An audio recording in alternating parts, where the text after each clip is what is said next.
Hey everyone, welcome to my channel. And yes, Thug Life is going to release soon, and we are getting a lot of interviews. I have watched a couple of them, but I thought I would want to react to this one because this is an interview with Mani Ratnam sir, and this is on the Hollywood Reporter India channel. So yeah, I don't want to deal with this any further because it's anyways going to be a long reaction. Where I have to say something, I'll just pause in between and share my thoughts.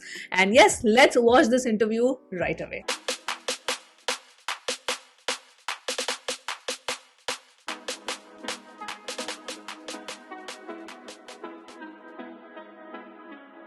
You've never, in these 40 years, fallen out of love with it? Oh, every day. Whenever I'm making a film, I'm wondering, what am I doing here? I should be playing golf. When I'm playing golf, I'll think that what am I doing here? I should be making movies. So both are very difficult This things. should be an interesting some people you have to conversation, threaten. guys. Yeah, I promised people that I'll throw them out of the fourth floor if they don't do what I'm saying, asking them to do. I can't imagine who would say no to you, right? You'll be surprised. This is a theory that I have. I like that what the she's more wearing. I like her talented dress. actor is, Mama, ma'am. the more he needs a director. It's only these extraordinary talents that can stretch their arms and you can get fooled by it. So you have to be on your toes to make sure that you get a nice balance. Interesting.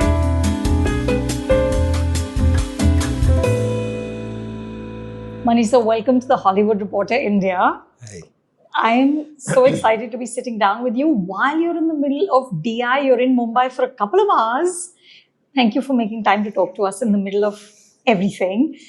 Tell me, do you enjoy this last stretch when you can see the finish line and you're racing towards it, sort of fueled by adrenaline? Or is there almost a little bit of ache because these people, these characters you've created are going to be gone from your life because you said you never watch your films again? No, I'm not worried about them going away from my life. I'm happy about it. But the thing is, you want to send them off correctly. Yeah. So nothing is perfect. So you try to push and make sure that there are no flaws. And these days, we can't afford many. People stop, check. So you can't afford to, say it's okay, we might pass. We won't pass. So you have to take care. Yeah. So you're just like till they take that film away from you, you're just going to be perfecting it. Is that how it is? No. I mean, it's reasonably perfected, I mean, you can never get it absolutely perfect. This is a make-believe. Yeah. So we try to create a world and try to create a, ambience, everything as far as possible to make it as real. So that the concentration is on the film, on the story, on the characters, and not on other smaller things. Yeah. Yeah. Of course, the exciting thing about this is your reunion with Kamal sir, right? And he is truly a sort of a renaissance artist. It's almost easier to list what he can't do because what he can do is just such a long list, right? And you often talked about how it's easier for a director when there's an artist of that caliber. Yeah. Right? Here he's also the producer. The film is based on a script on a story that he wrote. When you're dealing with such a towering talent, is there a danger that you might get too seduced? Finally, the film is your vision. It has to be, right? Yeah. So what was the creative back and forth, and what does it take to say, no, this idea works, but this one doesn't? It's simple. If it doesn't, you tell him it doesn't, Really? So it's not the thing with him is when I did a film with him earlier, which was long back, which was very early in my career. Even then, he trusted me with the entire thing. He would never, if I say, I want to go this way, he's ready to come that way. He believes in you. He thinks that you know what That's you're very doing. important for an actor. And you have clarity, then he comes with you. There's no issue at all. But given the fact that someone is so talented, this is a theory that I have that the more talented an actor is, the more he needs a director. He needs somebody from outside to look objectively and be able to, draw the boundaries a little tighter. Yeah. Because they're so capable, they can Go expand. anywhere. If Yeah. it's somebody who's not that talented, who's in the middle ground, they're okay. They'll always be in the middle ground. It's only these extraordinary talents that can stretch their arms and you can get fooled by it. So you have to be on your toes to make sure that you get a nice balance. But it's such an interesting take for me as well when I'm listening to it, because you would think that, okay, if you have an actor of this insane caliber, it's just so easy for the director to just say, okay, I want this, please do this, and yeah, we are done. But the fact that, I mean, and this is coming from Mani sir, uh, who is like such himself such a towering talent in terms of direction, that like it's very easy to go overboard, because that completely makes sense to me right now when I'm hearing it, that okay, if you're talented, oh, this person can do this also, maybe it can do it in a different way, let's try this. So I mean, it's very easy to go overboard when you have such a talent, at your disposal. But then you have to come back, circle back, no, no, no, what is the script, what is this character, the character shouldn't go out of the limits that it has, he or she, whoever is portraying the character, that it has, that no, this character behaves in a certain way, let's not try to mix it up too much or experiment with it, let's keep it at what it is, like what the script demands. So I think that's where the director has to keep reminding himself or herself that no, this has to be like, let's not go overboard. I know I have a talented actor, but let's not go overboard. So now when I'm hearing this, it does make complete sense to me, but I would like to know what you think. So going forward, will the actors in your films who are being directed a lot know that they're extraordinary, and the ones who are have you just revealed your hand? No, only to you. Don't tell anyone. When I talked to Kamal sir, he said that you both are think-alikes, not look-alikes. Yeah. He said that the wavelength is the same, even though the vocabulary is different. Does that sound about right? Almost, not fully right. But I think in a way it's slightly complementary. I mean, it doesn't clash. It is not the same, but it doesn't clash. So it's easy It to fits. take one's, idea and move forward, take it up next step. If you tell him something about a sequence, about how you planning to stage it, and he as an actor might be able to take it one step further. Tell me what he will comfortable doing, and then I can redesign the shot based on how it can be staged. So that is a very nice equation to have, and it doesn't become. When I make a film, I have an idea, I know what it is, but I don't have a rigidity about it that I want somebody to come from there to here, to sit down, to raise the right hand, to raise the left hand. It's not what I'm looking for. I'm looking for the actor to invest himself In the into the role. character. Now I want him or her to do what they would do in that situation, given Okay. that they are the character. Okay. So it is good when somebody is ready to put in a lot of his investment into a scene. And then everything else is designed with that. And it makes it, that X factor comes in, makes it a little more real, makes Okay. it not constructed. Yeah. Actually, I was going to come to that your way of working with actors, because so I was recently at the Cannes Film Festival and I saw this film called Nouvelle Vague about the making of Breathless. I read about it. So it was so amazing. I didn't know this, but apparently Godard did not use sync sound because he would shout instructions at the actors while they were performing. Yeah. He's literally screaming at them, move, do this. And I was so amazed at that. And then I also did an interview with Sharmila Tagore, and she was talking about how Satyajit Ray used to direct.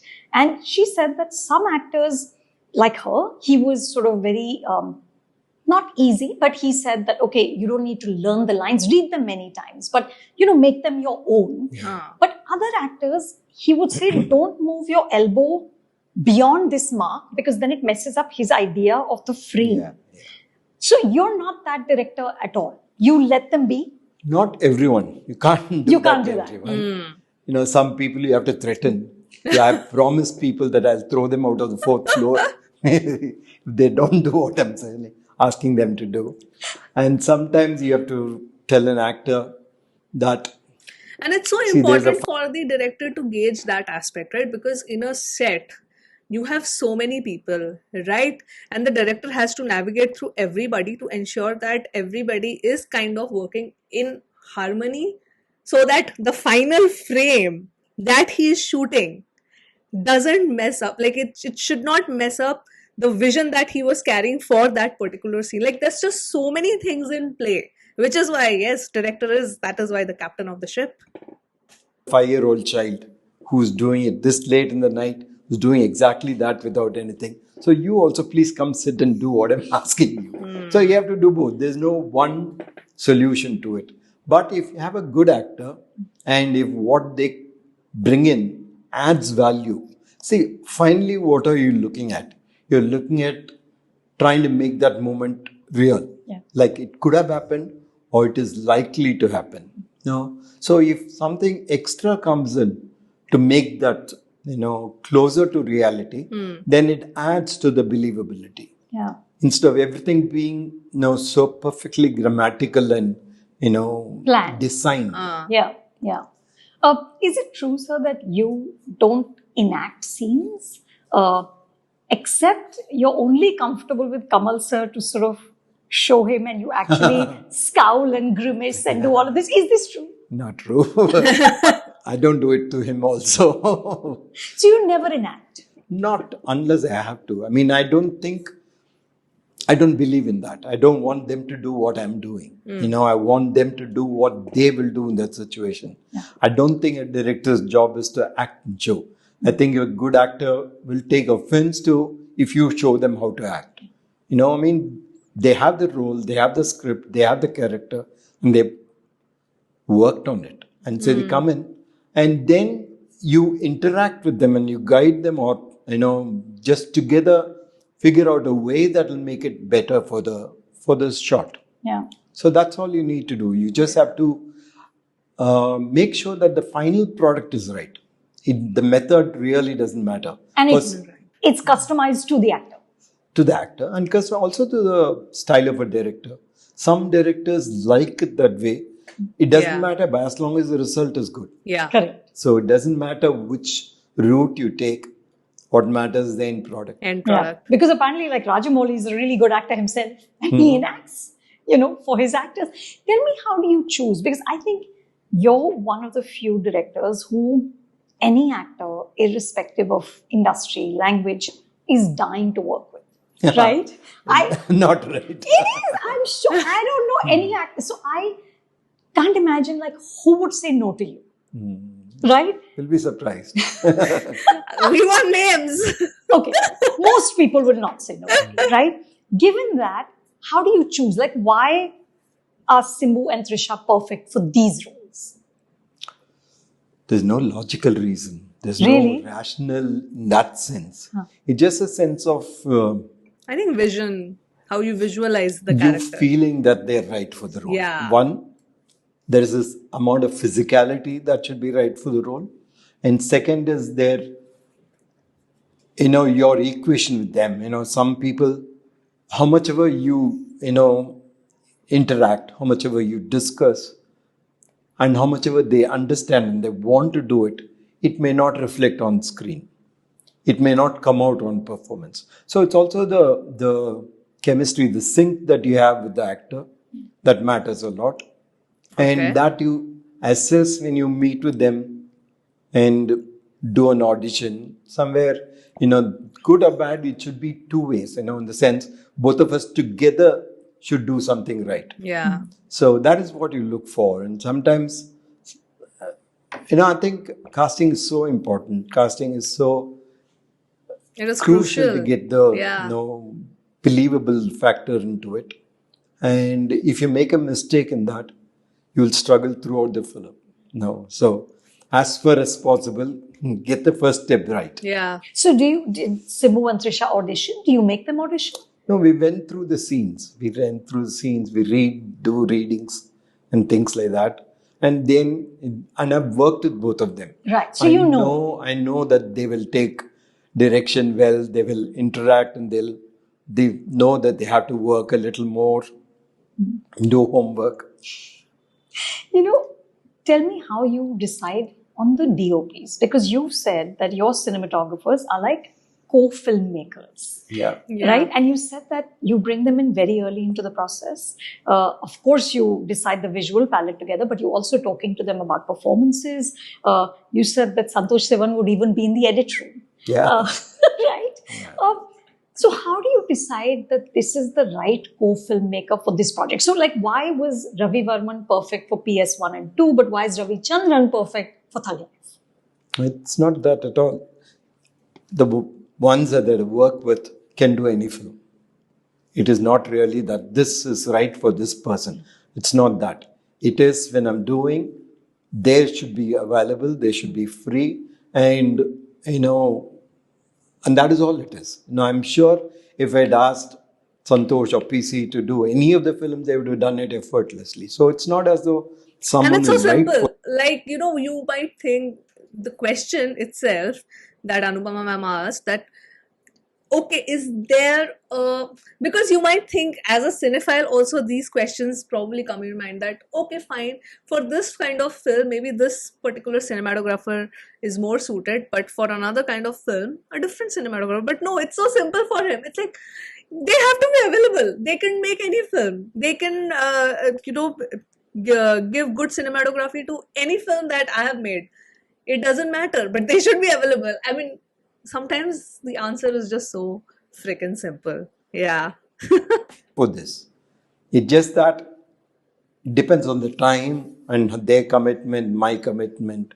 It just works that It's way. scheduling. It's scheduling. Yeah. It's as simple And as that. sometimes you want to, if I've worked continuously with one DOP, then he needs a break from me. Poor guy. He has to put up with me. And it's good to go different ways and come back, because each of us learn different things.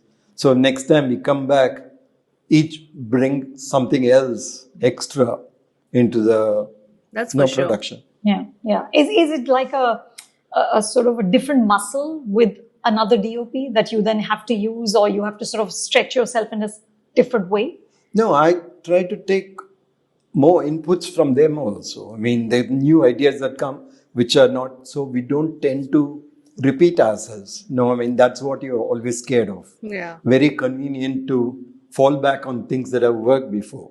So we try our best not to do that. And one way of not doing that is to each of us going different ways and then coming back together. Completely makes You sense. said poor guy needs a break from me. I have to ask you about this. So I was telling Kamal sir that I read a profile of you from India Today magazine done in 1994.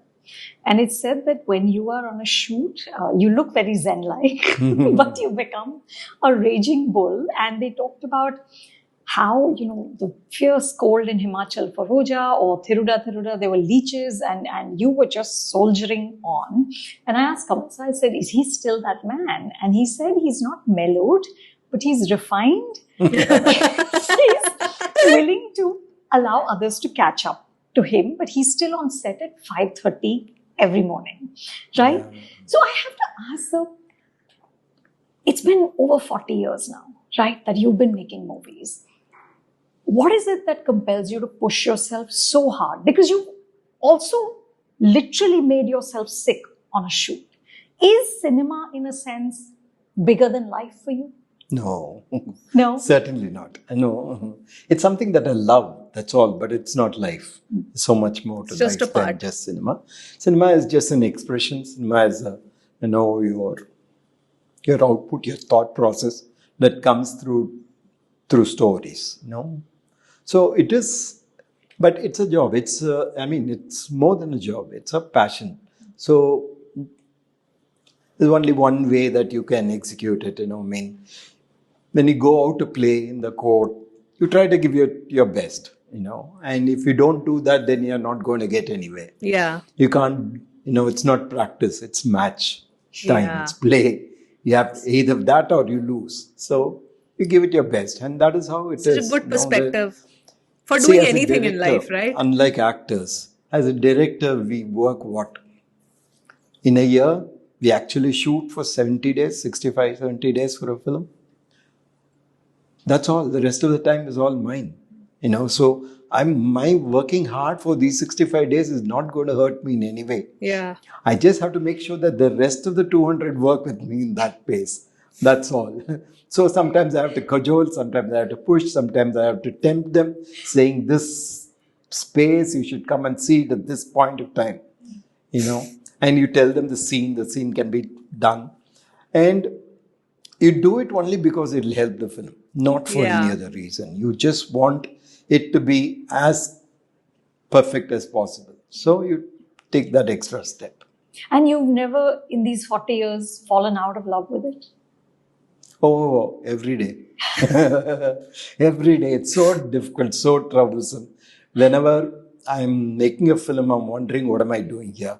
I should be playing golf. When I'm playing golf, I'll think that what am I doing here? I should be making movies. So both are very difficult things.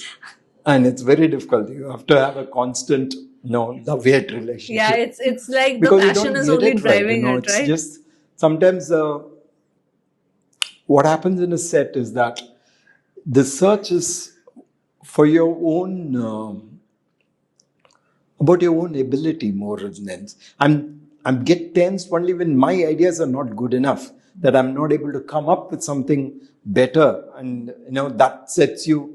And sometimes the push and the deadlines and this one, the pace at which you work kind of makes ideas fall in. It's like Rahman. He has all the time, but if you give him a deadline, if he has a flight to catch and he has to finish this, he does magic. He really does magic. And the early days, he used to tell me, give me a false date. That's your last date. Just the pressure. So sometimes those, constraints actually get the best of you. Yeah. Instead of it being totally open-ended, that I can take as many days as I want and I can take as many takes as I want. I do agree with him in this point. I think this point is still kind of debatable because some might agree, some might not. But I do agree that sometimes when you have, and I think this has to also do with me being an engineering student, engineering, not student, graduate, because the last minute study was just such a thing, right? Like before exams, we're just scrambling, and last 1-2 days we're just studying the entire syllabus. I don't know how me and my friends, all of us managed to do it, but I think a lot of us do that. Definitely an engineering college staple, but I'm sure it happens in other streams as well. You guys let me know about that. But I do agree that sometimes when you have that deadline, I don't know, you just become ultra productive. I am telling you, there have been days where if I have to work on a deadline, I am so freaking energetic and productive on that particular day. Like I am on my A game. But the other side is that it would burn you down. So that argument is also valid. If you give me that app, even if you don't, if I make for myself that a kind of a boundary, then within that you try to do your best. It just pushes you a little more. Yeah. But Manisha, the things. So here's Can I make a request? Yes. Can you leave that sir out of this? Are you joking? I know. I will be trolled till the last day of my life that you call money. So here's what I find really admirable about you. There is this incredible filmography, okay? You are a master of what you do. And yet, when I see your interviews, there was a retrospective of your work earlier in January at G5A. And you're almost wincing at sort of looking at your own shots and having these directors sit around you and talk about you. And, when somebody says good luck for Thug Life, you say, yes, I need it. I do. How is it that you have never, we've never got a sense that you're resting on your laurels? How have you maintained this incredible sort of hunger and the right artistic insecurity? Because you have to be fueled by it. Yeah. How have you done that? Oh, I would love to know Just that. that people around you are doing so well. They're making such great films all around. And it just, you know that there's more to do. There's a higher standard that the world cinema is somewhere else. So you want to take one step more. You want to go beyond what you have done, what you can do. Now just try reach. You might fall, you might hurt yourself, but that's okay. You can get up and run again. Yeah. So I think just that there's so much of You know, when you hear these things, I mean, it's great to hear, but, and it sounds so simple, but the simplest things are the most difficult to implement. Just because it is so simple that it sounds boring, right? Like, oh, you have to be disciplined, or you have to have, if you have to be consistent, you have to do this, that. Like, it sounds so simple when you hear it, but it's so difficult to be consistent that way. Despite of everything, like his laurels, his achievement, he's an amazing director. I think it's the discipline for me, where he's saying that, okay, I have to work 60-70 days in that 365 days period, but so I'm giving it my all. But how is that coming about? Of course, the passion and love, I also love a lot of things, right? But point is that to be that consistent, it is discipline. Discipline is the thing, like discipline and hard work. That's, I don't know if there is any other formula. Like, for me, if you see the brightest of people, the most successful in any field, the constant that I have found, the constant denominator, is discipline and nothing else. If there is something else, you please let me know. possibilities there. Otherwise, you can't maintain this They've been longevity. poets, It's they've not been, possible. extremely brilliant novelists. So it's all around. Storytelling is something that's been there for ages, and they've told it so beautifully. So you can't sit back and say, I've said something very well. You can always do better. Yeah. Or at least try. So That's you what- never have that moment where you just look at your own frame and say, nice. Yeah, I do. But it lasts for minute and a half. Yeah. When I casually, go through, it comes across somewhere on television or something like that. I think, oh, that's not bad. Till the next shot comes in and say, oh no, I walk away. It's very difficult to watch your film. Really? Yeah, And that never changes. That was from day one, it's been like that. yeah. To a large extent, it's been like that. The other thing I find incredible is that you haven't even finished Thug Life, and there's already conversation about the next Mani Ratnam film, right? A breezy romance with Naveen, Polishetty, Rukmani. Yeah, even that is news to me because I have no clue what they're talking about. Okay, so this is officially, is there a next film?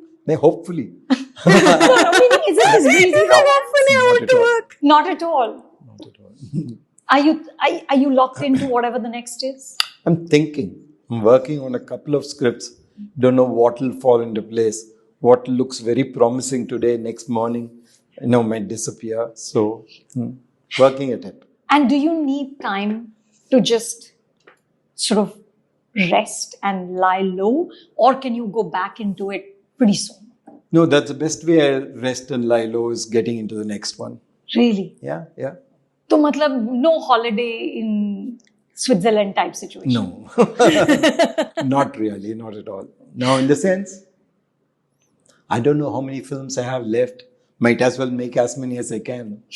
You know, Vinod says that too. Yeah. Yeah. We think alike. But you never get exhausted with the process of it because it is difficult. It is. It's physically difficult. It's emotionally difficult. So you never want to just take a rest from that. It's there. That, like I told you, as filmmakers, we have a lot of time. See, if I'm working on a script, if it doesn't move, I leave it and go out and do everything else. Do everything else. Watch something, go for a match, do anything. So there's a lot of time. It's not as though I'm working 24 hours a day. But at least I have a problem to solve, a Rubik cube that is not getting solved. So it just keeps me alive, but it doesn't consume me. Just gives me Good enough balance. time. When this doesn't work, I go do something else, and then it might fall into place. It may not fall into place, Okay. but it keeps you thinking. Yeah. And now that there is the reunion with Kamal sir has happened, can we dream about a reunion with Rajni sir? Because Talpati was like one of my favorites. Yeah, I have no idea. I mean, I should have a script for him. He's such a huge star. He's become bigger and bigger as years gone by, and to write something for him for his market, I don't know whether I can have it in me. Do you find stardom now becoming so outsized that it's hard to kind of contain within narratives? I think it depends upon the star. If the star is also interested in acting, if the star is interested in making films other than just catering Yeah. To the own myth. to his own Yeah. following. The following is there. I mean, it's huge and you can't deny it. But whether that alone dictates what you do Yeah. is a call that you as a filmmaker and the star as an actor have to take. Right. If you're looking at something that acknowledges following but tries to go slightly away from it or different from it or take it another step, then it's possible to think of that. And do you, when you're writing like these 3-4 scripts that you're sort of mulling right Yeah. now, do you imagine actors already or not at all? Some of them. Some of them you have an idea of what kind of a person that you're looking at. It starts with the age group of your character. Yeah. And within that age group you have some films work best when there are new actors and it's a fresh face. Yeah. Some films work better when there is a star attached to it or a great actor attached to it, because then you need lesser screen time to establish the character. You can easily move into it. So the script decides what kind of person that you're looking at. Cool. But that will be only the main few. The rest of them, when we run out of, when we hit a roadblock, when you're writing a script, the two things that you can sit back and do is to think of a title for the film. Okay, that will take away a lot of time, make you forget the script and make you think that you're doing a lot of work. Another thing is to cast on paper. So you leave the script, which is not seen is not working. You come and say, whom shall I cast for this? So you sit and chat with your friends and your team, and that will take care of it. So it's constantly there. Now you'll have a list, you'll have option A, B, C, and depends on who's available, whether they'll be interested. So it's a nice Diversion. getaway. Speaking of titles, there's been a lot of conversation about how Thug Life is a very Gen Z title, right? There's also been a lot of conversation, I don't know if you've even had the bandwidth to pay attention to this, but about how there's so much of usage of English lyrics in Tamil songs. Yeah. Right? And this literally started, Anurag Kashyap brought it up and it became a conversation and then Sugar Baby dropped. Right? So, what is your response to that? I think, I've had, most of my titles have been in Tamil. No, not really. But it's not a restrictive thing. I mean, you don't go with rules saying that I will do only this. I think a medium opens itself up. If it is right, then you take that step which sounds right for it. Why tie yourself up with some, false bravado? If you really like Tamil, which I do, I try to use a lot of it close to, I've taken, Rahman and me have taken a lot of poetry from Vairamuthu and made them into songs. So it kind of brings, From where? made them into songs. Rahman and me have taken a lot of poetry from Vairamuthu and made them into songs. Can somebody clarify that to me? Like, I don't get the context. So it kind of brings, the quality of Tamil, the quality of thought and content to a much higher level when you pick it up, if you bridge the gap between the two. So you can do that on one hand. And if sometimes you need a sugar baby, it feels right, then you'd go for it. There's no this way or that way. I've not heard that song yet. I know that as song long is as you out. care enough for both. Yeah, yeah. But is there a sense, do you ever think that it might be like a way for people to lean into being younger, because you're using English words? Is that a fear? Yeah, it is true. It is that. But that alone cannot sell. That alone does not make a product. Just trying to be young and cool is not enough. A film will show you who you are, when it's finished. So you cannot get away by these false things. These can only if it help your story, if your characters like that, and you have to bring that across, then it's fine. It's good to use them. We are like that in real life. We do all that. So you can't compartmentalize when you make into films. We will not touch anything like that. Yeah. You use it. Whatever sort of feels right. Yeah. The other thing that I hear a lot of artists talk about is their fear of losing relevance. That there'll be a day when people are not talking about you. And you've done this for 40 plus years. Is there a way to keep yourself kind of connected with the generations that come? Is there a way to be young? Or is it just who you are? I don't know whether you can consciously be young. You cannot. So as long as you're aware of of things that are changing around you, which I think everybody who's living is aware. Yeah. They ask this question, especially to filmmakers, how is it that you know? Yes, most of people are aware, but a lot of people are also not aware because you see that in the writing, especially like my biggest reference point is going to be Hindi films because that's generally what I've grown up watching.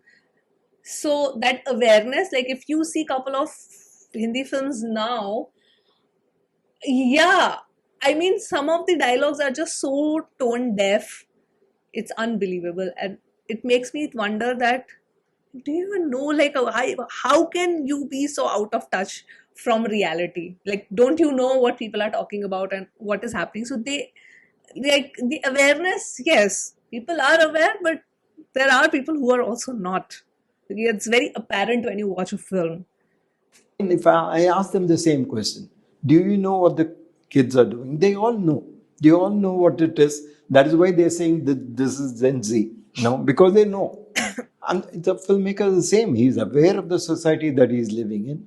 And if you have to write a script based on a mafia kingpin, you've never been a mafia kingpin, but you write films based on that. Yeah. Similarly, if today's youngster you want to write, you learn, you see, and you write on that. So it's not very difficult. It is whether your way of thinking, your narrative, that is relevant. Whether they have the attention span for your logic, Yeah. for your narrative. No, that changes drastically.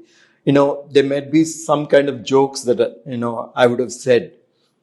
That is no longer impressive these days. Then they're not going to care for it.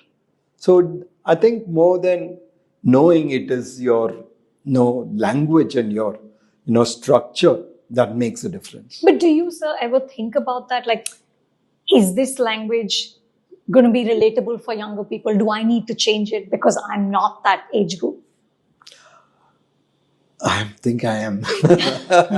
Good for you. No, the thing is, when you watch a film, you see what you relate to and things like that. There's always, I've looked at it this way, it's like a subset. There's a group of things which the people who are going to films like, if that is a circle, and there's a circle of what you like very much. And there is one small cross section where it can meet. You like exactly what they like in some form. So I try my best to operate within that. I might take one step this side, that side, but I try to operate within that. And there's some of the younger people like, I like too. So there is a ground that all of us will have common with everybody else. So that is all there is needed. But do you have any fear of becoming irrelevant, or these are things you don't even think about? No, if I'm irrelevant, I'll just drop by, And like I told you, cinema is not the end of the world, So it is something which is fascinating, which is very, it's something that you love to do and they pay you for it. So it's all good. So it's all good. It's all good. One last question, sir. There's been a lot of sort of doomsday conversation around cinema, around the end of cinema, around, like you said, the attention spans. What do young people want? Are you hopeful for the movies? Yeah. What gives you hope? I'm very hopeful. I think storytelling is eternal. I think the form might change, the shape might change, but this is an art form that brings so many other elements into it. It brings music into it, it brings drama into it, it brings performance into it, and it brings various emotion that comes in with it. So it is a culmination of a lot of art, The way it is consumed might be changing, but the content that is getting consumed may not change. The fact that it is something that is, consumed will remain, and maybe the method changes, maybe technology comes in, maybe AI comes in, things will change. Just like from sound, from silent sound came and then color came and then digital came and but analog the storytelling disappeared. So that didn't go away. Through our lives, I've seen so much of change. Yeah. In terms of film. So it will change. But I still think there will be storytellers. And do you think we will still gather in that big dark hall to watch a big screen? I think we'll always do, but it may not be, it'll never go away. I think like theatre has remained. I think it will remain, but we don't know how huge a volume it will be. But I think the joy of collective watching is something else. Even a good comedy is best seen with 500 people laughing with you. Yeah. It just takes away the inhibition out of you. At home, I just watch it, I smile maybe, that's it. Whereas there, I really, really take it in, so the pleasure is really so much more. So hopefully. Yes, I'm always glass half full. Yeah. Believe. Okay, and I know you said that the breezy romance is not true, but I'm hoping in those 4 or 5 strips there is a romance because it would be lovely to have a Mani Ratnam love story again. There is a romance in everything. So. You won't tell us anything about these 4 5. Ah. Oh, how can I tell you? It's not yet there. Okay, but is there a love story? I'm saying there'll be love stories in everything, but no, there's not a full-fledged love story. No, I don't have anything to... See, when you make a love story, I feel you can't make a love story just like that. Right. You need something which resonates to the time or where it is set and what is it saying. Yeah. It's not just a man and woman. It has to deal with something more. Until you find that you want to communicate about, or you want to discuss, or you want to reflect. You can't really do that. Yeah. And any promise, this is really the last question, but the 4 or 5 that you're sort of dabbling with, any genres that you can tell us that you might be interested in? I can't tell you. I absolutely understand, but before any of those, cannot wait to see Thug Life. Thank you so much, sir. Thank you, Anupama. Thank you. Lovely. All right. Let me stop this. That was a pretty good interview, and my biggest takeaway is the simplicity of the thought of Mani sir. like, there's just so complicated thoughts. It's very simple. It's, there is a problem and he has a reasoning for it. There is, if just the cinematographer thing, like, yeah, scheduling. And it's always good that, they are working with different people. I'm working with different people because different perspectives come in. It's just so simple and plain. Yes, love it. So that was the interview, and yes, all the best to him and all the entire team for Thug Life. Cannot wait to watch this film next weekend. And what are your expectations? You guys can let me know. And I'm gonna sign off now. Hope you guys have come till the end and have watched the entire reaction. Do share your thoughts in the comments, and I'm gonna see you on my next video. Bye.